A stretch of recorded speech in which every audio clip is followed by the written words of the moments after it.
కాబట్టి ఇంకా రానున్నటువంటి రెండో విడత మూడో విడతల్లో కూడా ఇదే తరహాలో ఫలితాలు గ్రామాలలో సర్పంచులకు అవకాశాలు కాంగ్రెస్ పార్టీకి భారీ విజయం సాధించబోతుంది అనడానికి ఇది ఒక గొప్ప నిదర్శనం.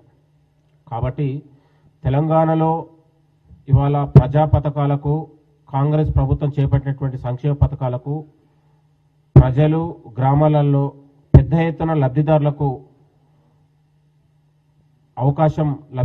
గొప్ప మేలు జరిగింది అనడానికి ఇది ఒక నిదర్శనం. కాబట్టి గత పాలకుల నిర్లక్ష్యం నిర్వీర్యం వల్ల లబ్ధిదారులకు అసలైన పథకాలు చేరకుండా ఇవాళ అనేక ఉన్నటువంటి అక్రమాలు అవినీతికి పాల్పడంతో గ్రామాలలో ఇవాళ కాంగ్రెస్ పార్టీ వచ్చిన తర్వాత సంక్షేమ పథకాలు ఇవాళ సన్నబియ్యం లాంటి రైతు రుణమాఫీలని కానీ రైతు భరోసా కానీ ఇవాళ ఉన్నటువంటి 200 యూనిట్లు ఉన్నటువంటి పేద లబ్ధిదారులకు ఏదైతే జరుగుతుందో అవి ప్రజల్ని ప్రభావితం చేసినాయని కూడా ఈ సందర్భంగా మనం చెప్పవచ్చు. కాబట్టి కాంగ్రెస్ ప్రజాపాలనకు ఇది ఒక గొప్ప తీర్పులాగా ఒక మైలురాయిగా మనందరం కూడా చెప్పుకోవచ్చు. ఒకవైపు గ్లోబల్ సమ్మిట్తోని తెలంగాణ రాష్ట్రానికి గౌరవ ముఖ్యమంత్రి రేవంత్ రెడ్డి గారు గొప్ప ప్రఖ్యాతి పెంచారు ప్రపంచవ్యాప్తంగా.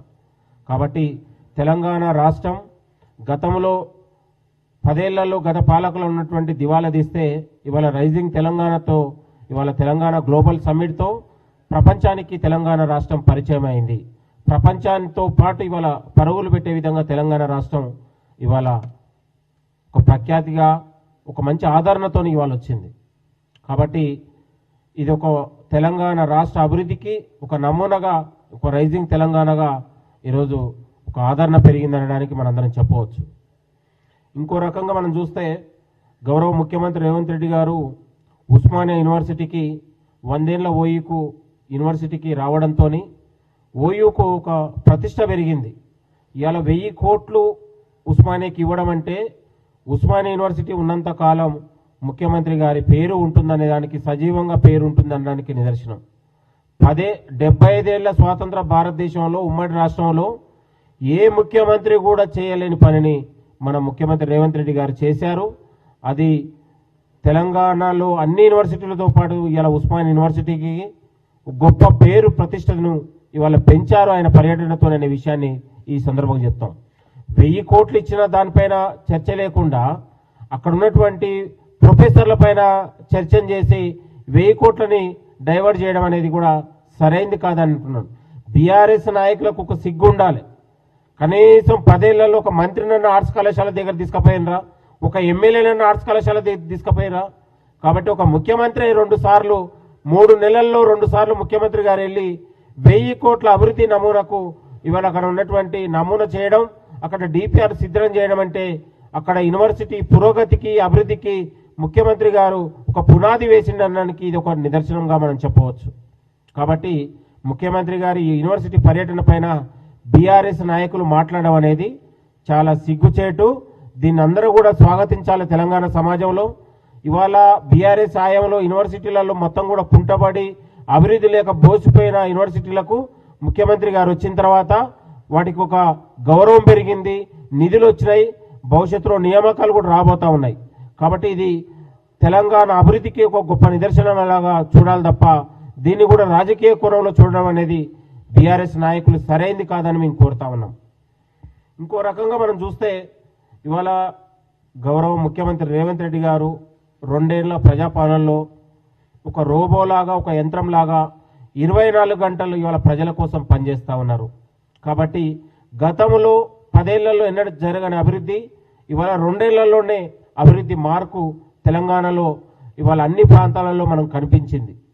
అంటే గత పాలకులు తాత్కాలిక అవసరాల కోసం ఒక కాళేశ్వరమో ఇంకోటి ఒక భూతంలాగా చూపించి ఒక కలెక్టరేట్లు కట్టో లేకపోతే అమరవీరుల స్తూపం కట్టి ఇంకోటి సచివాలయం కట్టి ఇదే అభివృద్ధి లాగా అనుకున్నారు.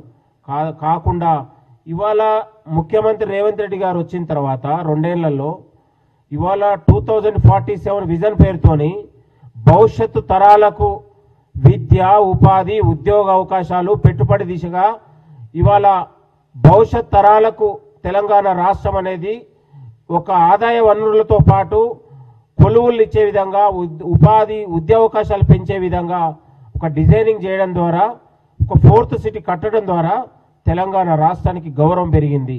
ఇవాళ ప్రపంచ దేశాలు తెలంగాణ వైపు చూసే విధంగా ఒక పర్యాటక రంగంగా సాంస్కృతిక అభివృద్ధి కోణంతో పారిశ్రామిక రంగాల్లో ఇవాళ తెలంగాణ రాష్ట్రం ముందుండబోతా ఉంది. కాబట్టి ఇది ఒక మంచి పరిణామంగా మనం చెప్పవచ్చు. గతంలో ఏ పాలకులు ఇలాంటి ప్రయత్నం చేయలే. ఇవాళ మొత్తం కూడా ప్రభుత్వ ఆదాయాల్ని మొత్తం కూడా ఛాయ్ బిస్కెట్లకే 36 కోట్ల లెక్క చెప్తే అంతకంటే దౌర్భాగ్యం ఏముంటుందండి నేను అనేది. ప్రభుత్వం ఉన్నటువంటి సొమ్ముని ఇవాళ మీసాలకు లేకపోతే ఇంకో దానికి దేవుళ్ళకు దయాల పేరు మీద మొత్తం కూడా వృధా చేసి ప్రజలకు అభివృద్ధి చెందాల్సినటువంటి అనేక ఉన్నటువంటి వనరుల్ని వృధా చేశారు. కాబట్టి ఈ ప్రభుత్వం ప్రతి పైసని ఇవాళ ప్రజల కోసం అభివృద్ధి కోసం మనం ఖర్చు పెట్టడం ద్వారా భవిష్యత్ తరాలకు అది ఒక ఆదాయ వనరుగా ఒక అభివృద్ధి కోణంలో ఉంటుందనేది మనం అందరం కూడా చూడొచ్చు. ఇట్లా ఆలోచన చేయకుండా గత పాలకులు తెలంగాణ రాష్ట్రాన్ని దివాలా తీశారు. కాంగ్రెస్ ప్రభుత్వం వచ్చిన తర్వాత తెలంగాణ అన్ని రంగాల్లో ఇవాళ అభివృద్ధి నమూనా పడింది, అభివృద్ధి బీజం పడింది. తెలంగాణ అనడానికి ఇవాళ గ్లోబల్ సమ్మిట్ ఒక ఉదాహరణను కూడా మనం చెప్పవచ్చు. ఇవాళ దాదాపు 35 కంపెనీలు ఒక్కరోజే దాదాపు 2 లక్షలకు పైగా పెట్టుబడులు దీనిపైన రావడంతో తెలంగాణ రాష్ట్రానికి ఒక మంచి ప్రత్యేకత ప్రతిష్ట కూడా పెరిగిందనడానికి మనం చెప్పవచ్చు. ముఖ్యమంత్రి గారు ఇవాళ ఉప్పల్ స్టేడియంలో ఇవాళ ఫుట్బాల్ నిస్సితో ఇవాళ ఆడడం అంటే అది తెలంగాణ రాష్ట్రానికి కూడా గొప్ప గౌరవం పెరుగుతుంది. అతనికి దాదాపు ఇవాళ ఫుట్బాల్ ప్లేయర్కి దాదాపు 50 కోట్ల ఫాలోవర్ ఉంది. అతనికి ఒక చిన్న మెసేజ్ పెడితే 50.